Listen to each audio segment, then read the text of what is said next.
Primeira carta de Paulo aos Coríntios, capítulo 10, verso 14 ao verso 24.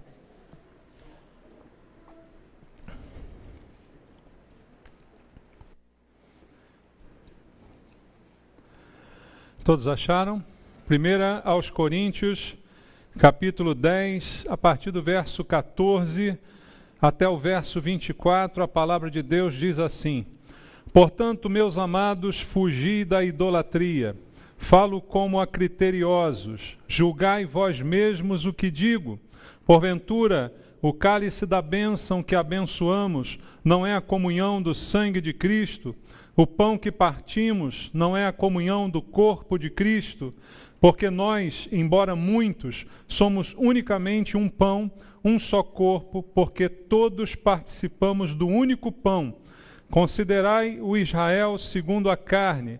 Não é certo que aqueles que se alimentam dos sacrifícios são participantes do altar? Que digo, pois, que o sacrifício ao ídolo é alguma coisa, ou que o próprio ídolo tem algum valor? Antes digo que as coisas que eles sacrificam é a demônios que as sacrificam e não a Deus. E eu não quero que vos torneis associados aos demônios. Não podeis beber o cálice do Senhor e o cálice dos demônios. Não podeis ser participantes da mesa do Senhor e da mesa dos demônios. Ou provocaremos zelo no Senhor? Somos acaso mais fortes do que Ele? Todas as coisas são lícitas, mas nem todas convêm. Todas são lícitas, mas nem todas edificam. Ninguém busque o seu próprio interesse, e sim o de outrem. Amém. Pai amado, obrigado pela oportunidade de estarmos juntos em Tua casa, ouvindo a Tua palavra. E o desejo do nosso coração é que essa palavra venha do Senhor para nós, produzindo mudanças na nossa vida, produzindo transformação que precisamos, trazendo entendimento, tirando toda ignorância, Pai, para que possamos conhecer a Tua vontade e obedecer a ela. Fala ao nosso coração, Senhor, e dá-me a minha unção do Espírito Santo, para que eu seja capaz de transmitir a Tua palavra sem adulterá-la, Senhor. Que a Tua palavra nos seja dita pelo Teu Espírito, produzindo transformação em nossa vida. Usa-me nessa hora, quebra as barreiras de entendimento, as distrações, para que possamos dar ouvidos à voz do Teu Espírito. É o que eu te peço em nome de Jesus. Amém. Podem sentar, irmãos.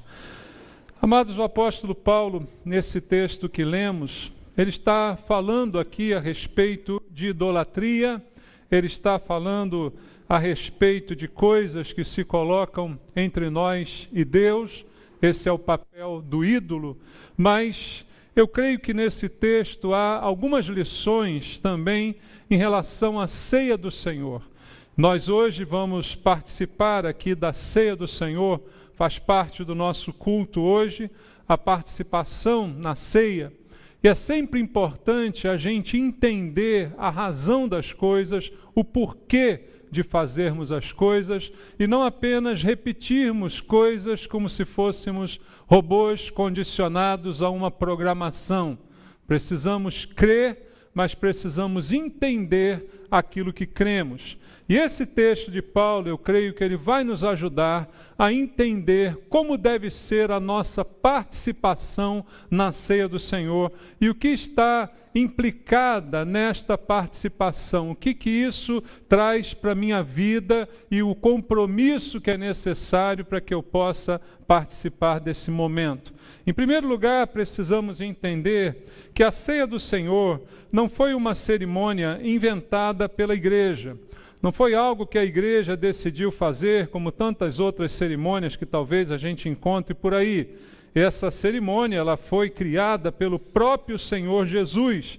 A gente lê aqui em Lucas capítulo 22, no versículo 17 até o versículo 20, aonde Jesus instituiu esta cerimônia. Em Lucas 22, 17 diz: E tomando um cálice, havendo dado graças, disse: Recebei e reparti entre vós, Pois vos digo que de agora em diante não mais beberei do fruto da videira, até que venha o reino de Deus. E tomando um pão, e tendo dado graças, o partiu e lhes deu, dizendo: isto é o meu corpo oferecido por vós, fazei isto em memória de mim. Semelhantemente, depois de cear, tomou o cálice, dizendo: este é o cálice da nova aliança, no meu sangue, derramado em favor de vós.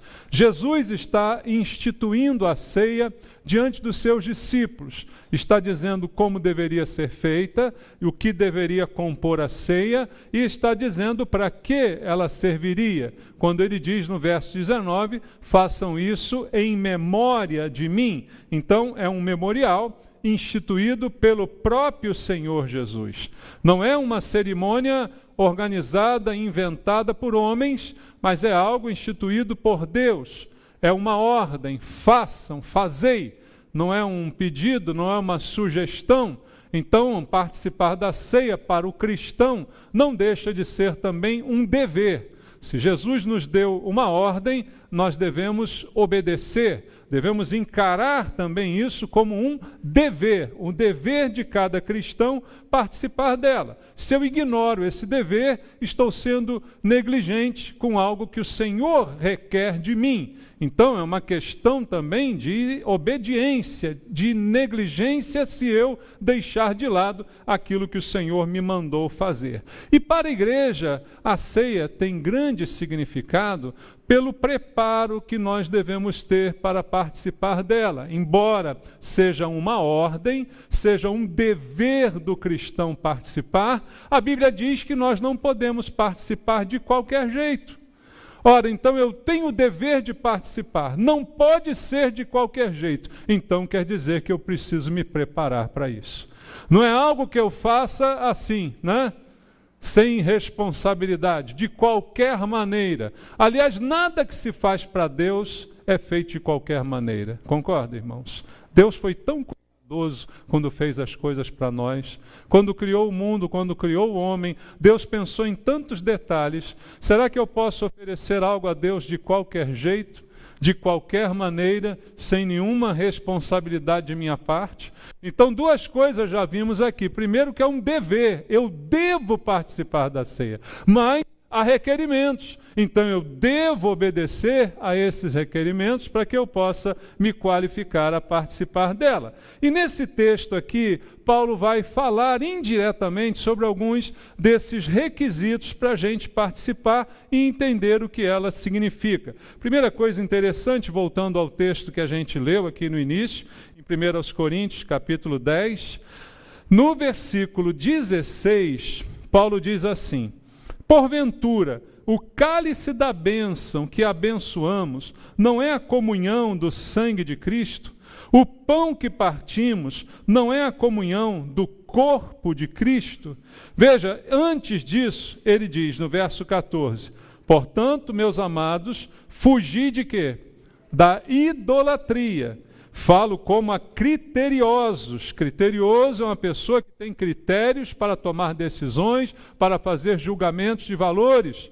Ele diz: você, igreja, é uma igreja criteriosa. Você não faz as coisas de qualquer jeito. Você tem critérios. Julgue por você mesmo o que eu estou dizendo, Paulo está falando. Porque ele manda fugir da idolatria e vai mostrar que um cristão não combina com idolatria. E aí ele vai usar como os elementos da ceia uma razão para a gente entender o porquê do nosso comportamento ter que ser diferente. Então ele diz no verso 16 o que lemos, falando do cálice, falando do pão e dizendo que os dois são a comunhão do sangue e do corpo. Comum união. A nossa comum união ao corpo e ao sangue de Cristo. É assim que Paulo fala desses elementos. Entenda que quando nós participamos da ceia, vamos comer um pedaço de pão, vamos tomar um pequeno cálice, e eles por si só não têm nenhum valor especial. É pão e é suco, de uma maneira muito comum. Mas o que ele simboliza é que é significativo para nós. Paulo diz que quando esse cálice da bênção é tomado, é a comunhão do sangue de Cristo. Quando esse pão é partido e ingerido, é a comunhão do corpo de Cristo. Então, o sentido da ceia é o sentido de comunhão, a minha e a nossa união com Cristo, com o corpo e com o sangue de Jesus. Quando Jesus falou sobre isso, ele escandalizou muita gente. Em João, no capítulo 6, nós temos aquele famoso discurso de Jesus em que todo mundo foi embora, até os seus discípulos, porque ficaram escandalizados com as coisas que ele falou. E então, em João capítulo 6, a partir do verso 50 até o 56, diz assim: Este é o pão que desce do céu, para que todo o que dele comer não pereça. Aí ele diz: Eu sou o pão vivo que desceu do céu. Se alguém dele comer, viverá eternamente. O pão que eu darei pela vida do mundo é a minha carne. E aí ele continua dizendo: Disputavam, pois, os judeus entre si, dizendo: Como pode este dar-nos a comer a sua própria carne? Não entenderam o que ele estava dizendo no sentido espiritual, pensaram apenas no sentido material. No verso 53, respondeu-lhe Jesus: em verdade vos digo, se não comerdes a carne do Filho do Homem, não beberdes o seu sangue, não tendes vida em vós mesmos. Quem comer a minha carne e beber o meu sangue tem a vida eterna, e eu ressuscitarei no último dia, pois a minha carne é a verdadeira comida e o meu sangue é a verdadeira bebida. Quem comer a minha carne e beber o meu sangue permanece em mim e eu nele. Será que Jesus está falando dos elementos da ceia simplesmente? Quer dizer, quando eu comer esse pão e beber esse cálice que está aqui diante de mim, magicamente eu me torno imortal. Magicamente os meus pecados são perdoados, então qualquer um poderia vir aqui comer esse pão e esse cálice e sair daqui abençoado. Será que é isso que Jesus está ensinando aqui? Não, ele está falando simbolicamente, espiritualmente, da comunhão que esse ato representa.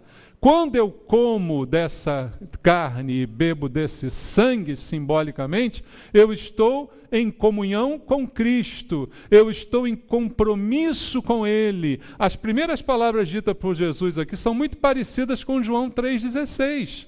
Deus amou ao mundo de tal maneira que deu o seu Filho unigênito, para que todo aquele que nele crê não pereça, mas tenha vida eterna. E ele está agora dizendo que quem comer o pão e beber o cálice não perecerá e terá a vida eterna. Porque ao comer eu o reconheço como o Filho de Deus, que realmente veio para me salvar. Então esse ato, ele é uma consequência daquilo que eu criei primeiro. Por isso um descrente não pode participar da ceia. Quem não crê em Jesus não pode participar da ceia. Não é um pãozinho mágico, não é um cálicezinho de sorte. É um símbolo daquilo que eu primeiro fiz, que foi crer em Cristo. E um símbolo da minha disposição em ter com Ele comunhão. Não é a comunhão do corpo, não é a comunhão do sangue, nos pergunta Paulo naquele texto lá. Quando faço isso, não estou dizendo que tenho comunhão. Ora, se eu tenho comunhão, é um sinal de compromisso. A Bíblia fala que o cálice é da aliança. A aliança é um símbolo de compromisso. Quando casamos e colocamos uma aliança no dedo do nosso cônjuge, estamos simbolizando o compromisso que assumimos com ele a partir dali, de não trair, de amar, de não deixar, de não abandonar, seja lá o que acontecer, na saúde, na pobreza, nada disso. É um compromisso assumido. Então, quando participo da ceia, reafirmo o meu compromisso com Cristo. É um dever, mas deve ser bem pensadas as suas consequências, porque ao fazer isto, estou reafirmando um compromisso. Eu posso ser leviano com o compromisso que eu assumo? Com esta aliança que está no dedo de alguns casados aí. Você pode ser leviano com essa aliança, com esse compromisso? Você pode tratar isso de qualquer jeito? Você pode tratar o seu cônjuge de qualquer maneira, ou você deve lutar para cumprir a palavra que você prometeu quando trocou essa aliança. Então, amados, isto é uma questão de compromisso. E Paulo, quando diz não é isso que significa o cálice, não é isso que significa o pão, ele está apenas lembrando. é um pão de comunhão, é um cálice de comunhão que nos lembra um compromisso. Paulo foi aquele que disse uma das frases mais famosas na Bíblia, em Gálatas 2:20. Olha só o que está escrito aqui, Paulo dizendo, Gálatas 2:20, logo já não sou eu quem vive, mas Cristo vive em mim. E esse viver que agora tenho na carne, vivo pela fé no Filho de Deus, que me amou e a si mesmo se entregou por mim. Ele diz, Cristo vive em mim. Isso é o compromisso completo. Ou seja, eu não vivo mais, mas de tal maneira tenho comunhão com Cristo, que agora Cristo vive em mim. Cristo dirige meus passos, Cristo governa os meus pensamentos, as minhas ações, as minhas escolhas. Isso é compromisso. Quando você casa, olhando de novo para o exemplo do casamento, você assumiu o compromisso para selar algo que foi feito por Deus.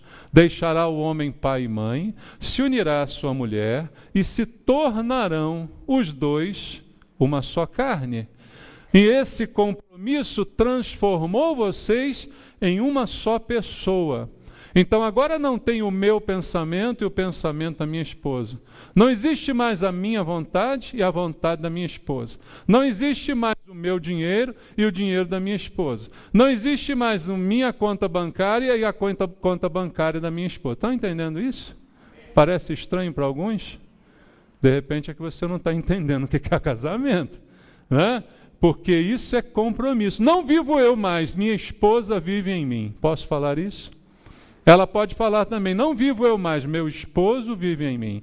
Paulo de tal maneira tinha uma comunhão com Cristo, que ele diz, não vivo eu mais, Cristo vive em mim. E se eu vivo na minha esposa vive em mim, nós dois temos um compromisso com Cristo, Jesus vive em nós.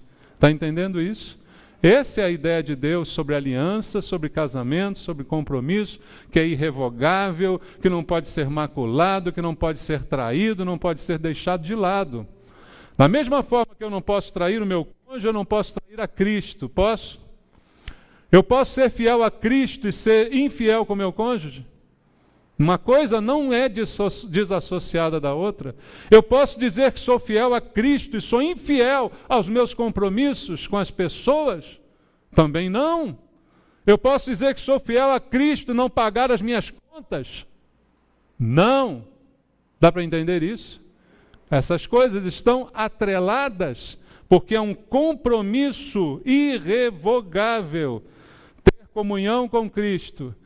A ceia, me lembra a comunhão, é deixar Cristo viver em mim.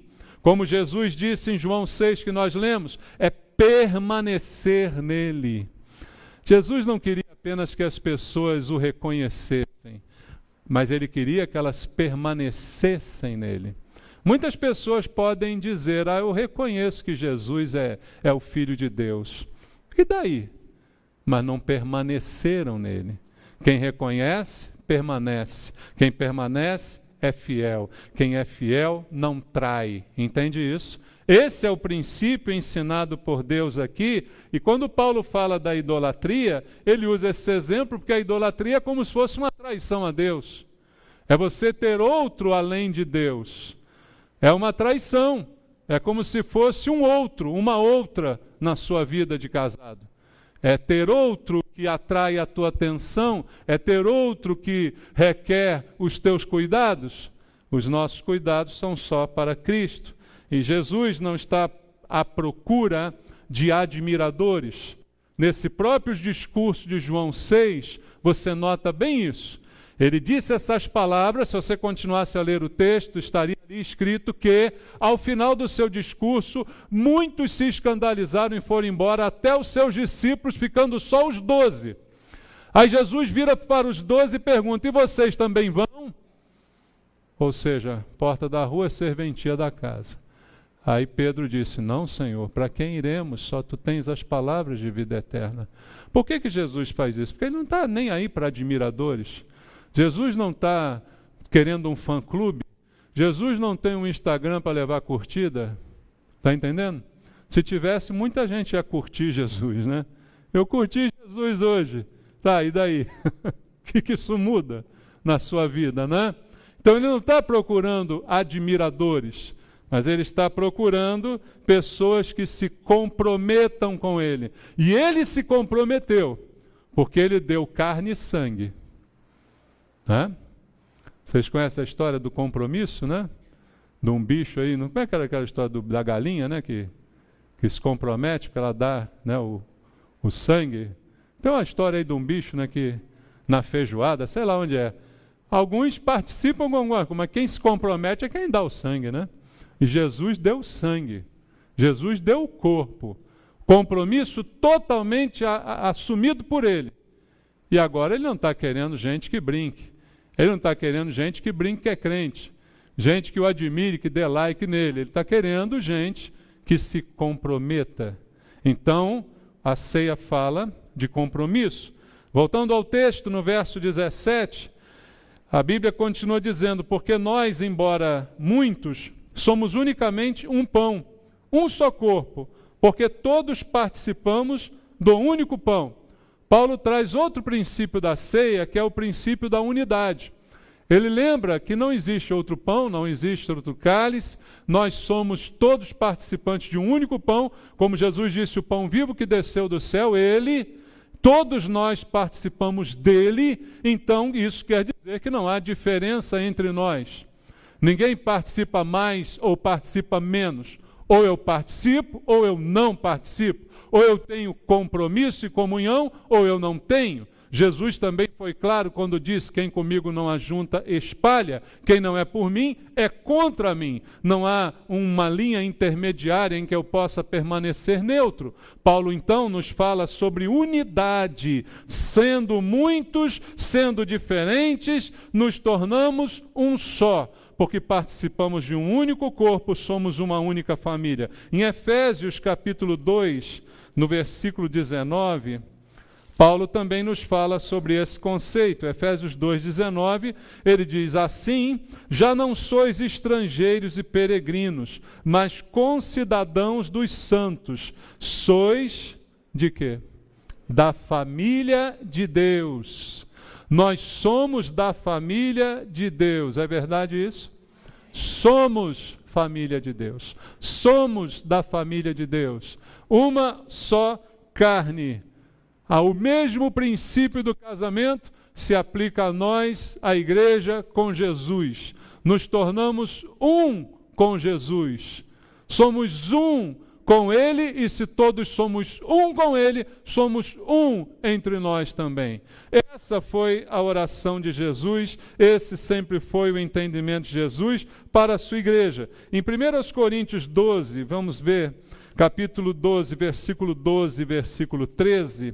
Paulo diz assim: porque assim como o corpo é um e tem muitos membros, e todos os membros sendo muitos constituem um só corpo, assim também com respeito a Cristo. Pois em um só Espírito todos nós fomos batizados em um corpo, quer judeus, quer gregos, quer escravos, quer livres, e a todos nós foi dado a beber de um só Espírito. Não importa a origem, a tradição, a raça, a cor, a condição financeira, todos no mesmo Espírito. Todos somos um, vivendo em unidade como o Senhor determinou. O próprio Senhor, naquele texto que lemos em João capítulo 6, vou voltar a ele, só para lembrar o versículo 51, ele também nos diz isso aqui: eu sou o pão vivo que desceu do céu. Se alguém dele comer, viverá eternamente. E o pão que eu darei pela vida do mundo é a minha carne, diz o Senhor. Comemos de um único pão,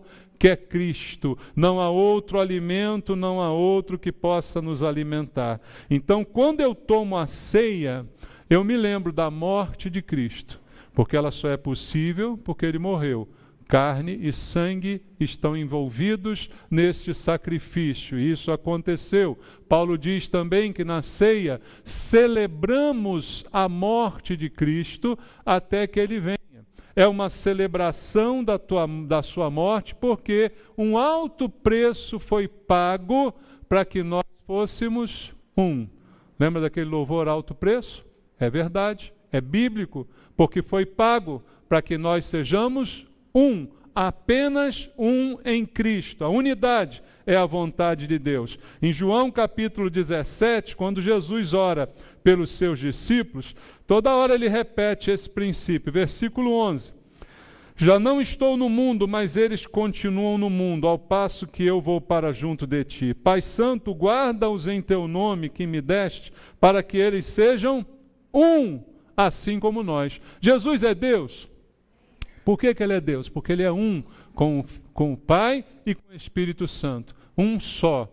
Você e sua esposa são uma só carne, porque são um só. Nós, igreja, somos uma só igreja, ligados a Cristo, num só corpo, num só fé, num só batismo. Esse é o símbolo que a igreja encontra na Bíblia, essa é a vontade de Jesus. E no versículo 22 e 23 do mesmo capítulo 17, ele diz: eu lhes tenho transmitido a glória que me tens dado, para que sejam um, como nós o somos. De novo, um igual a eu e o Pai. Um como nós somos também um. E eu neles, tu em mim, a fim de que sejam aperfeiçoados aonde?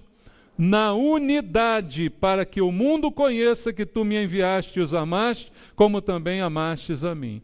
Veja, 2 compromissos já aqui requeridos de nós para participarmos da ceia. É uma ordem, mas eu tenho que estar preparado. O primeiro deles, compromisso com Cristo. Cristo vive em mim. Segundo deles, compromisso com os irmãos. Unidade do corpo de Cristo. Não posso participar da ceia se não estou em unidade com a igreja do Senhor. É o que diz a Bíblia. Voltando ao texto em 1 Coríntios capítulo 10, que nós lemos aqui no início, a gente vai ler agora o versículo 14 e também o versículo 19 ao 22. No 14 está escrito: portanto, amados, meus amados, fugi da idolatria. Agora veja o 19. Que digo, pois, que o sacrifício, que o sacrificado ao ídolo é alguma coisa? Ou que o próprio ídolo tem algum valor? Antes digo que as coisas que eles sacrificam é a demônios que as sacrificam, e não a Deus. E eu não quero que vos torneis associados aos demônios. Não podeis beber o cálice do Senhor e o cálice dos demônios. Não podeis ser participantes da mesa do Senhor e da mesa dos demônios. Ou provocamos zelo no Senhor? Somos acaso mais fortes do que ele?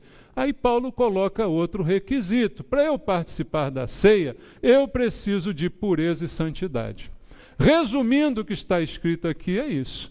Quando ele diz fuja da idolatria, que eu fuja da idolatria, que eu não me misture com demônios, que eu não beba o mesmo cálice que bebe os demônios, é uma escolha. Já disse que temos o dever de participar da ceia, mas não posso participar da ceia aqui na igreja e do cálice do capeta lá fora.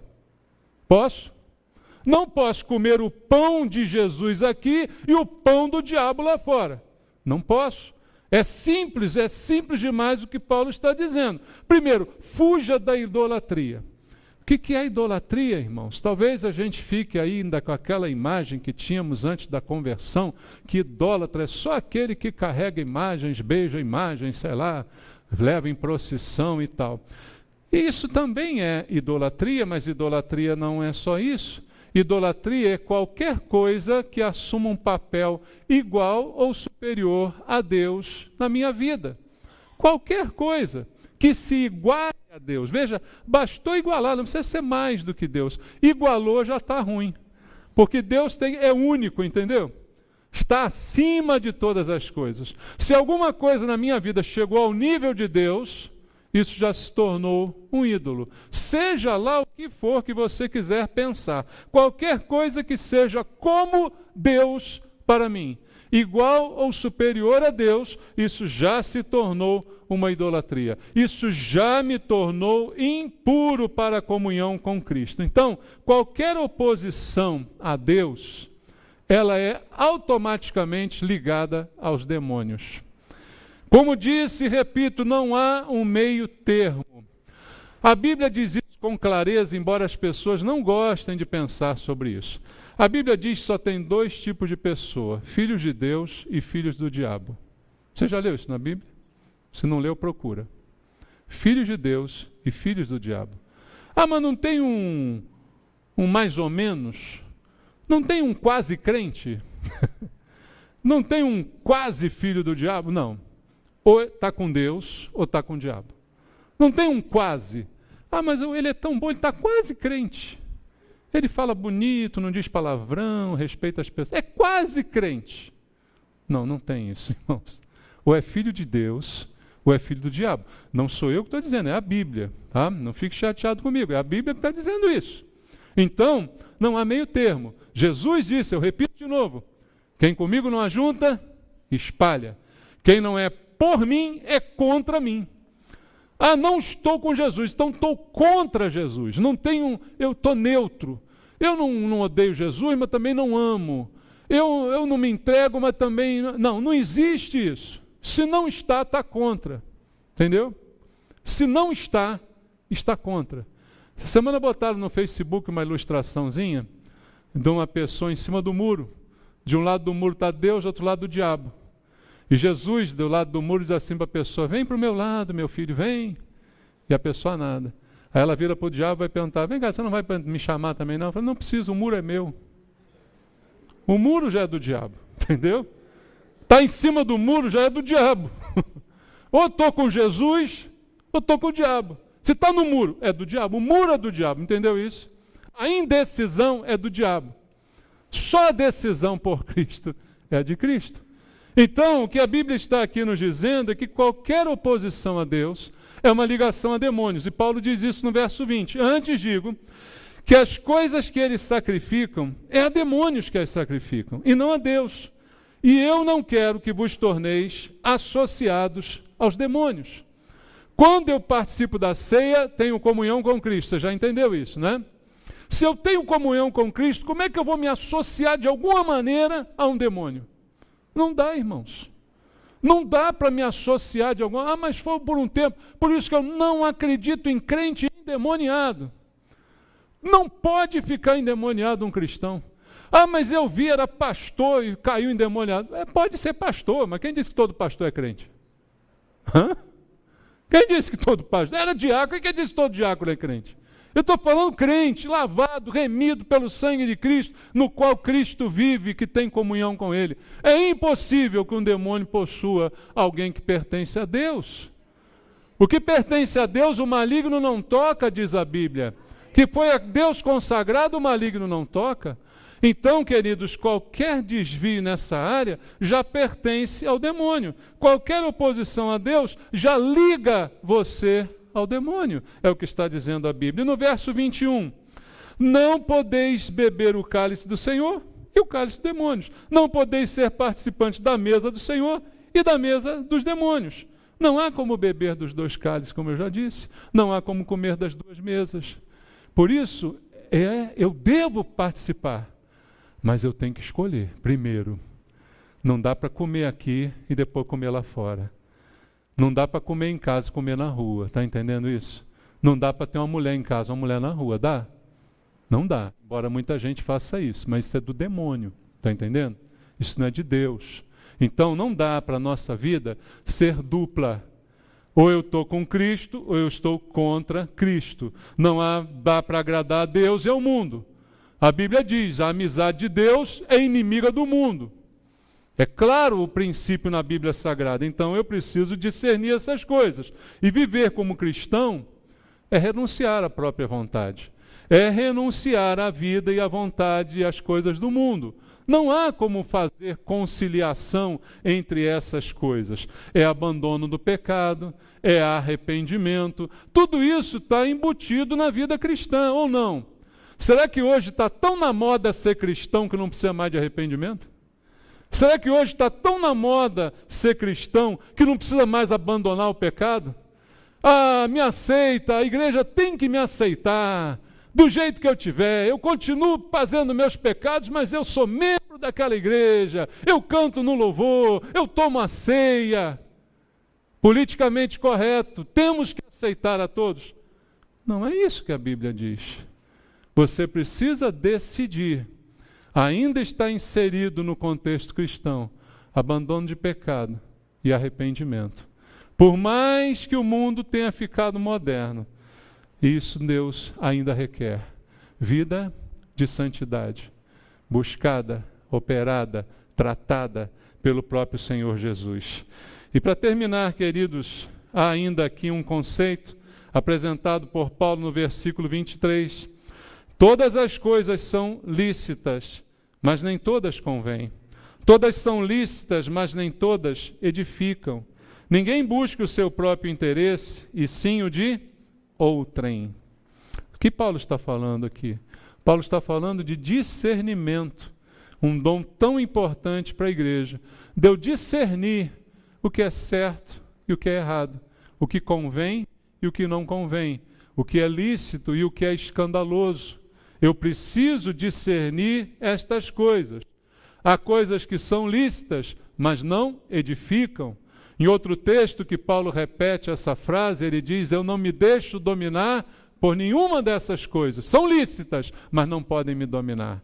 Aqui ele diz: são lícitas, mas não edificam, não contribuem, não melhoram, nem a minha vida, nem a vida do meu próximo. Então esse discernimento nós precisamos ter. Se eu quero realmente viver na presença de Deus, com Cristo sendo um em mim e eu nele, viver e participar da ceia com paz e tranquilidade, eu preciso discernir, eu preciso me examinar. É por isso que Paulo, em 1 Coríntios 11, ele diz: examine-se, pois, o homem a si mesmo, e depois participe. O que é esse exame? É o discernimento. É lícito, mas não convém. Senhor, eu preciso deixar de fazer isso. Eu tenho feito, mas eu tenho percebido que isso não é mal, sabe? Não é pecado explicitamente, mas não é conveniente. Olha, eu tenho feito, mas não edifica. Senhor, eu preciso deixar essa prática. É disso que a Bíblia está falando. A ceia também é um convite a essa reflexão, a esse exercício de discernimento, de não participar de qualquer jeito, sem pensar em nada, nem em Cristo pensa. É para lembrar dele, nem nele eu lembro. Eu tomo o cálice, tomo o pão e acabou. Não tem mais nada. Não, não é assim que a Bíblia diz. E isso também, esse discernimento, é um convite para a humildade. Quando ele diz no verso 24, ninguém busca o seu próprio interesse, e sim o de outrem. E aí, queridos, isso é o que sela a nossa unidade. Unidade só é possível quando existe humildade. Sem humildade, acabou a unidade. Quando ele diz para você considerar o que é do outro, ao invés de pensar só em você, faz você se tornar humilde e pensar na necessidade do outro. E isso te aproxima do outro. Mas quando você pensa só em você, isso te afasta do outro. Tudo isso está inserido na ceia do Senhor. Os símbolos nós vamos participar agora, mas a igreja precisa viver essa celebração. Com esse entendimento, é uma ordem, mas há requisitos que eu preciso obedecer e que a gente se empenhe para obedecer. Amém? Vamos orar? Senhor, é uma manhã gloriosa na Tua casa, a oportunidade de nós participarmos da ceia e temos errado, Pai, errado por falta de entendimento, errado por falta de compromisso, errado por falta de comunhão, de unidade, por falta de discernimento, Pai. Muitos têm errado. Perdoa-nos, Senhor. Perdoa as nossas falhas. Perdoa, queremos acertar. Não queremos, Pai, participar da Tua mesa e sair daqui para comer na mesa dos demônios. Não queremos beber o Teu cálice e sair daqui e tomar o cálice dos demônios. Não, Senhor. Queremos fugir dessas coisas. Queremos mudar essas coisas na nossa vida. E aqui estamos reconhecendo as nossas fraquezas, pedindo o Teu perdão e clamando pela Tua ajuda, a ajuda do Espírito Santo, que nos ajuda nas nossas fraquezas. Vem, Espírito Santo, vem nos ajudar a sermos um com o Senhor, para que o Senhor viva em nós. É o que eu te peço, meu Deus, entregando a minha vida, a vida dos meus irmãos e todos aqueles que têm algo para falar contigo nesse momento de ceia, de examinar o coração. Pai, que nenhum de nós deixe de discernir essa manhã. Há algo a ser mudado, que nós possamos entender isso. Eu oro por isso, em nome de Jesus. Amém. Graças a Deus. Você então vai receber agora os elementos da ceia. Pense no que você ouviu e participe como o Senhor mandou.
Família de Deus, juntos andamos unidos em amor. Quero te abençoar, que eu te amo. Somos a grande família de Deus, juntos andamos unidos em amor. Quero te abençoar, que eu te amo.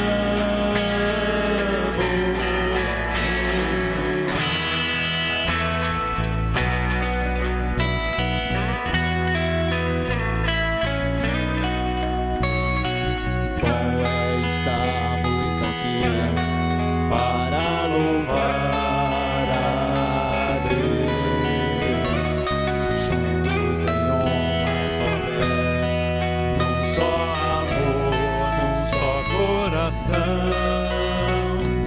Foi Deus quem nos fez filhos seus, por Jesus, e que nos deu uma família assim, família de Deus. Somos a grande família de Deus, juntos andamos unidos em amor. Quero te abençoar, porque eu te amo. Somos a grande família de Deus, juntos andamos unidos em amor. Quero te abençoar, porque eu te amo. No amor do Senhor, no amor do Senhor. Glória a teu nome, Jesus. No amor do Senhor. Glórias a Deus. Somos essa grande família de Deus, como diz o louvor, porque o Senhor nos fez seus filhos, uma só fé, um só coração, um só pão, um só cálice. Por isso, somos um, como assim diz o Senhor. Porque eu recebi do Senhor o que também vos entreguei, que o Senhor Jesus, na noite em que foi traído, tomou o pão, e tendo dado graças, o partiu e disse: isto é o meu corpo que é dado por vós, fazei isto em memória de mim. Por semelhante modo, depois de haver ceado, tomou também o cálice, dizendo: este cálice é a nova aliança no meu sangue, fazei isto todas as vezes que o beberdes em memória de mim. Porque todas as vezes que comerdes este pão e beberdes o cálice, anunciais a morte do Senhor até que ele venha. Por isso, aquele que comer o pão ou beber o cálice do Senhor indignamente, será réu do corpo e do sangue do Senhor. Examine-se, pois, o homem a si mesmo, e assim coma do pão e beba do cálice, pois quem come e bebe sem discernir o corpo, come e bebe juízo para si. Senhor, como ouvimos na Tua palavra, nós queremos esse discernimento agora, Pai. Queremos entender que tudo é lícito, mas nem tudo convém. Queremos olhar para dentro de nós, Pai, e perceber algo errado, algo que não edifica. Fala conosco, Senhor. Incomoda-nos pelo Teu Espírito, para que haja uma mudança genuína em nossas vidas. Este pão que partimos e agora vamos receber é o corpo de Cristo, é o símbolo do Teu corpo, Senhor. E ao recebermos, ao participarmos, estamos assumindo contigo um compromisso, uma unidade, Pai. Um compromisso que não pode ser rompido. Estamos assumindo uma exclusividade. Não podemos participar desse pão e comer pão imundo lá fora, Pai. Fala ao nosso coração mais uma vez, eu te peço, agradecendo pelo pão e tudo que ele representa, tudo que a Tua morte nos trouxe de bom. Te louvamos essa manhã, orando em nome de Jesus. Amém. Participemos do pão.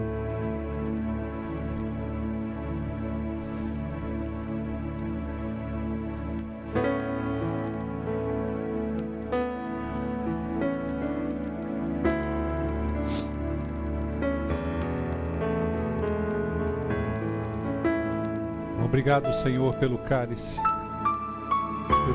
que temos em mãos, que simboliza o Teu sangue vertido na cruz, cálice de uma aliança que foi feita conosco e que hoje é propagada de nós para cada um membro do Teu corpo, da igreja. Há uma aliança entre nós, somos um só, uma só família, Pai. Lembra-nos disso a cada momento, purifica os nossos corações, trazendo paz à igreja, trazendo unidade, respeito, Pai. Cada um considere o outro como superior a si. Fala ao nosso coração, meu Deus. Perdoa os nossos pecados, as nossas falhas. Tem misericórdia de nós. É o que podemos te dizer. Que daremos ao Senhor por todos os teus benefícios. Diz a Bíblia, tomaremos o cálice do Senhor. É esse cálice, o cálice da salvação que tomamos agora. Com gratidão, oramos em nome de Jesus. Amém. Participemos.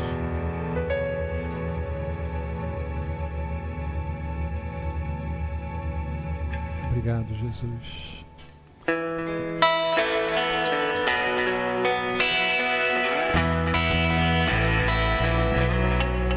Somos a grande família de Deus, juntos andamos unidos em amor. Quero te abençoar porque eu te amo. Somos a grande família de Deus, juntos andamos unidos em amor. Quero te abençoar porque eu te amo.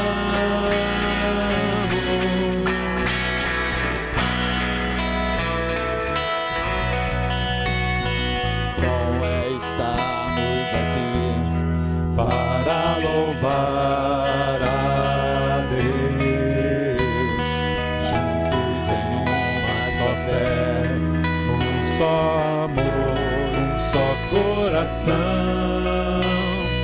Foi Deus quem nos fez filhos seus por Jesus, e que nos deu uma família assim, família de Deus. Somos a grande família de Deus, juntos andamos unidos em amor. Quero te abençoar porque eu te amo. Somos a grande família de Deus, juntos andamos unidos em amor. Quero te abençoar porque eu te amo. Amor do Senhor.